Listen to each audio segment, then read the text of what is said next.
오늘 함께 묵상할 말씀은 고린도후서 10장입니다. 10장 1절부터 18절까지입니다. 오늘 본문의 4절에 보게 되면은 우리의 싸우는 무기는 이라는 표현이 나옵니다.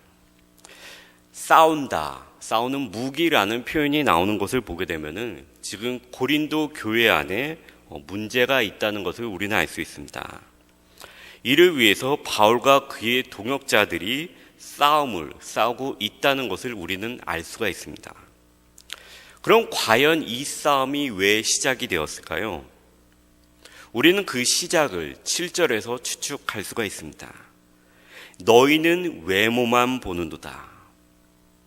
바울은 고린도 교회 성도들이 어떤 일에 대해 또는 가르침에 대해 가르침을 주는 교사들의 표면만, 그 가장자리만 보고 그들의 말을 따르고 있다고 경고하고 있습니다.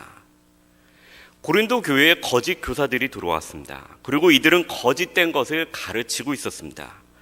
그런데 문제는 고린도 교회 성도들이 이것들로 인해서 흔들리고 이들의 가르침을 완전히 배척하지 않고 있다는 것입니다. 그리고 이 거짓 교사들은 고린도 교인들을 사로잡기 위해서 바울을 공격하기 시작합니다. 그들은 먼저 바울의 약점을 잡아서 고린도 사람들에게 공격하기 시작합니다. 보십시오. 바울에게 이러한 모습들을 가지고 있는데 어찌하여 당신들은 여전히 바울의 가르침을 따르고 있습니까? 라고 그들은 바울을 공격하게 됩니다. 10절을 보게 되면은 그들의 공격이 무엇인지 바로 알 수 있습니다. 10절을 제가 함께 읽어드리겠습니다. 거짓 교사들의 말이 바울의 편지들은 무게가 있고 힘이 있으나 바울이 몸으로 대할 때는 약하고 그 말도 시원하지 않다 하니. 바울은 지식이 풍부하였습니다. 하나님에 대한 확신과 하나님을 아는 지식이 풍부한 사람이었습니다. 그러나 바울의 외모는 초라했고 바울에게는 육신의 약점이 있었습니다.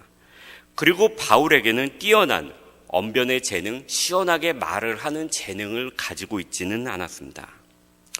그 당시 헬라 문화권에서 말을 잘하는 것, 언변을 시원하게 하는 것은 교사의 필수 덕목 중에 하나였습니다. 철학이 발달하고 수많은 철학자들이 논쟁하는 문화가 만연한 그 사회에서는 말을 잘하고 자신이 알고 있는 것을 시원하게 대변하고 설파하는 것이 바로 뛰어난 교사였습니다. 즉 그 당시의 세상적인 방법, 세상적인 잣대를 가지고 교회 안에서도 그리고 하나님의 사역도 이 거짓 교사들은 재고 있었던 것입니다. 하나님의 일은 세상에서 사용하는 잣대를 가지고 재어질 수가 없습니다. 세상적인 기준이, 세상적인 문화가 교회 안에 어느 정도 들어오는 것을 우리는 막을 수는 없습니다. 그리고 그것이 항상 나쁘다고 말할 수는 없습니다. 그러나 그 세상적인 잣대가 세상과 동일한 힘을 가지고 동일한 능력을 가지고 교회 안에서 재어지는 것은 바르지 않습니다. 그리고 바울은 이 거짓 교사들과의 싸움에서 세상에서 싸우는 방식으로 동일하게 싸움을 시작하지 않습니다. 바울이 세상적인 방식으로 동일하게 싸우지 않는 것은 그의 삶 가운데서 싸움은 하나님께 속하였던 것을 그는 분명하게 경험하였기 때문일 것입니다. 그는 세상적인 무기, 육신의 무기 대신에 하나님의 능력을 그의 무기로 사용합니다. 우리의 싸우는 무기는 육신에 속한 것이 아니요 오직 견고한 진도 무너뜨리는 하나님의 능력이라. 그럼 여기서 바울이 말하고 있는 하나님의 능력은 무엇을 의미하는 것일까요? 하나님의 능력이라고 하는 것은 성경에 너무나도 많이 나와 있기 때문에 하나님의 능력이다라고 그냥 말하는 것은 범위가 너무나도 넓습니다. 그럼 여기서 바울이 말하고 있는 하나님의 능력은 무엇을 의미하는 것일까요? 그것은 바로 고린도전서 1장, 바울이 그 전에 고린도 성도들에게 보낸 편지 1장에 그 하나님의 능력이 자세히 나와 있습니다. 그것은 바로 십자가에 못 박히신 예수 그리스도입니다. 바울은 고린도전서 1장 18절부터 2장 5절까지 하나님의 능력이 정말로 무엇인가에 대해서 고린도 성도들에게 가르침을 전해 주었습니다. 그리고 그 가르침을 지금 다시 거짓 교사들이 세상적인 것을 가지고 고린도 성도들을 유혹하고 이 바울을 깎아내릴 때 하나님의 능력을 다시금 끄집어냅니다. 십자가의 도가 멸망하는 자들에게는 미련한 것이요 구원을 받는 우리에게는 하나님의 능력이라. 우리는 이 부분을 읽다 보면서 능력이라는 단어가 계속해서 나오는 것을 1장 18절부터 2장 5절에서 계속해서 볼 수 있습니다. 제가 몇 군데를 읽어드리겠습니다. 능력이라는 단어를 주의해서 들어주시기 바랍니다.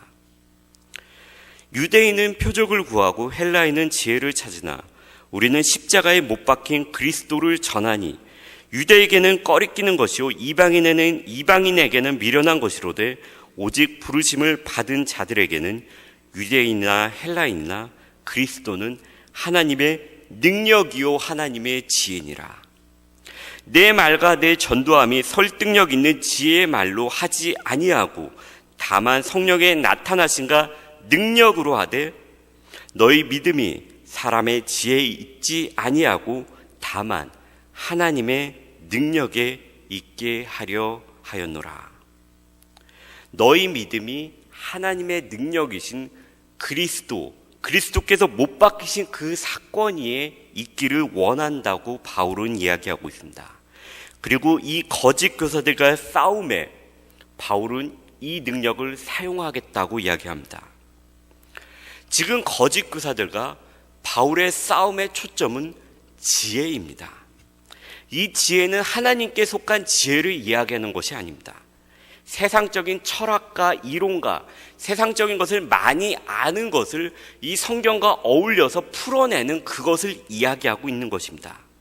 즉 이 싸움에서 고린도 교회에게 점수를 얻어 그들의 마음을 돌리기 위해서는 바울의 장점인 글로써 싸우는 것입니다.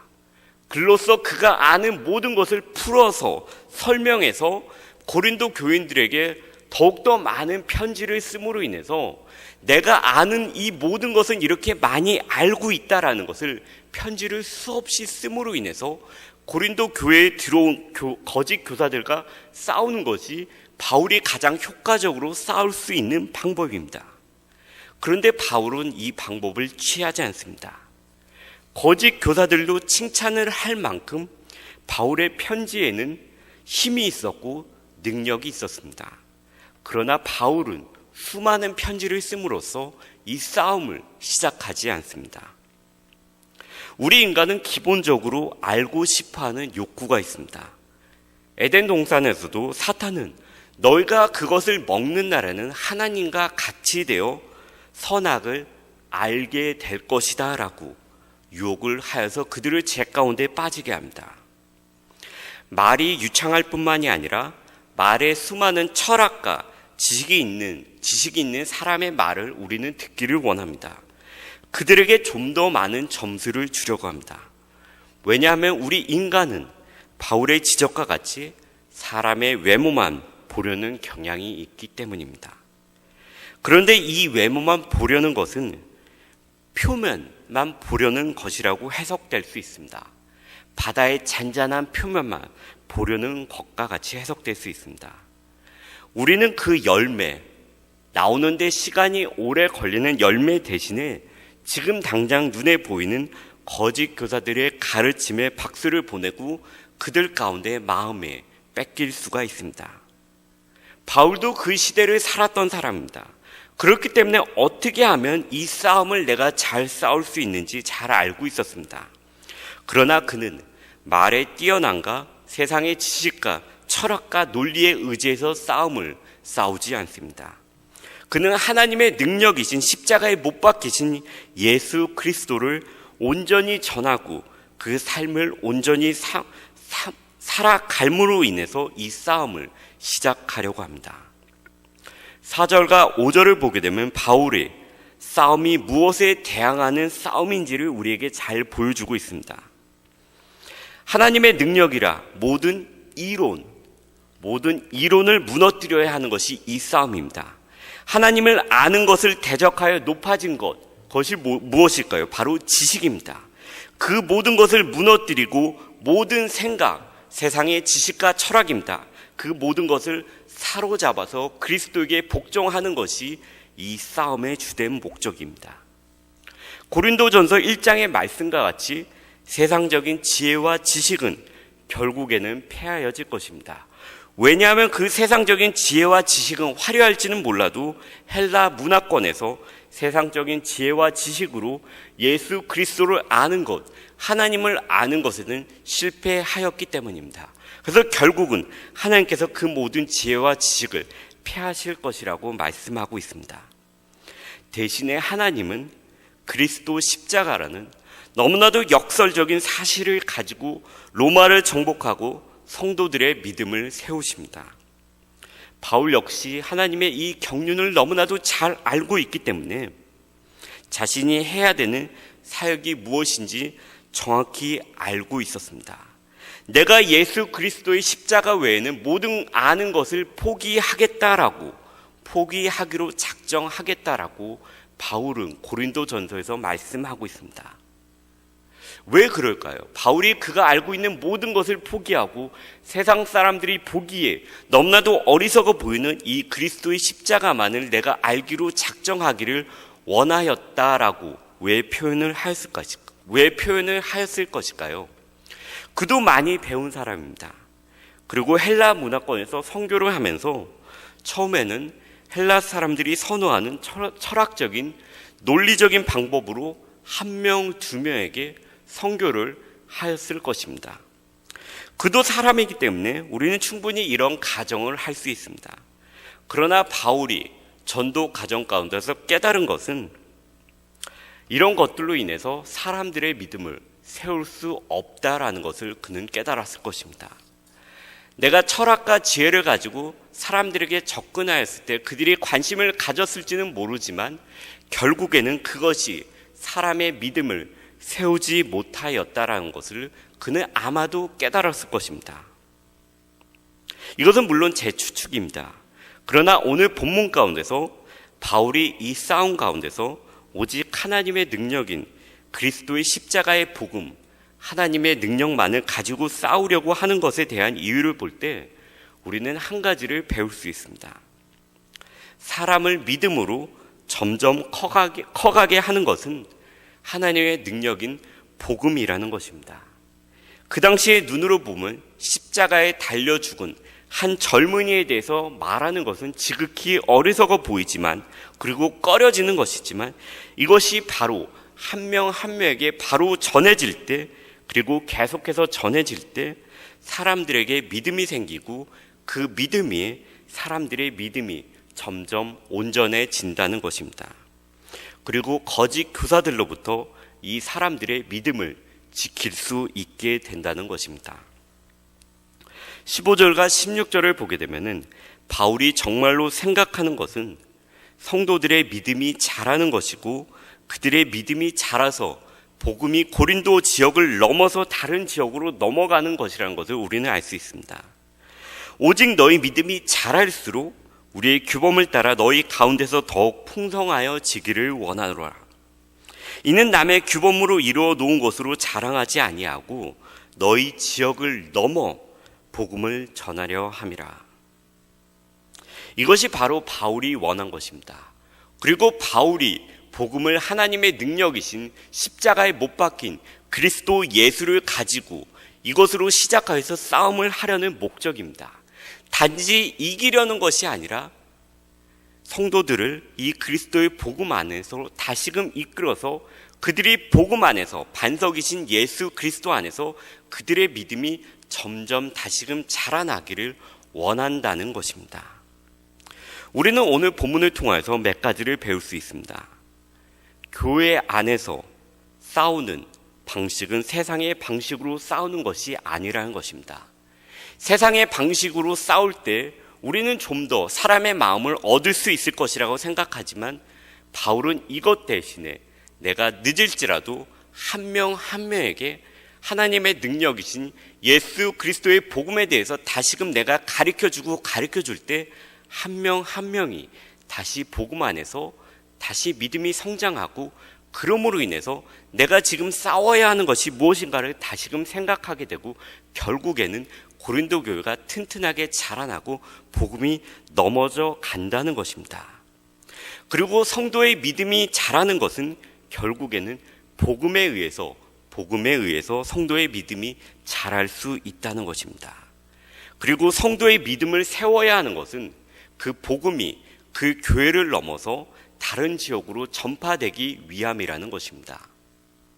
저는 오늘 본문을 묵상하면서 우리 교회 안에서, 그리고 제가 말씀을 전하는 것 가운데서 하나님의 복음이신, 하나님의 능력이신 그리스도에 대해서 다시 한번 좀 더 많이 전해야 되겠다는 생각이 들었습니다. 하나님의 복음 대신에 사람들은 더욱더 많은 성경의 많은 것들을 알기를 원합니다. 물론 우리가 바울의 편지를 보게 되면 바울 역시 예수 그리스도의 복음, 십자가에서 돌아가신 것만을 전한 것이 아니라 그의 수많은 편지들 가운데 다양한 것들을 전하였습니다. 그러나 바울이 이 싸움 가운데서 그리스도의 복음을 전하기를 원하는 것은 우리가 반석 가운데 단단히 설 때 그 믿음이 자랄 수 있기 때문입니다. 수많은 것을 알 수 있습니다. 그러나 그것은 결국에는 무너질 것입니다. 왜냐하면 반석에 바로 서지 않았기 때문입니다. 우리가 믿음이 흔들리는 성도 가운데, 믿음이 흔들리는 교회 가운데 늦을지라도 반석이신 예수 그리스도도, 우리를 위해서 십자가에서 달리신 예수 그리스도의 도를 전하고 다시금 묵상함으로 인해서 우리 교회가 다시금 든든하게 자라나고, 복음이 우리 교회 안에서 머무는 것이 아니라 이 교회를 넘어서 다른 지역으로 갈 수 있는 교회가 되기를 소망합니다.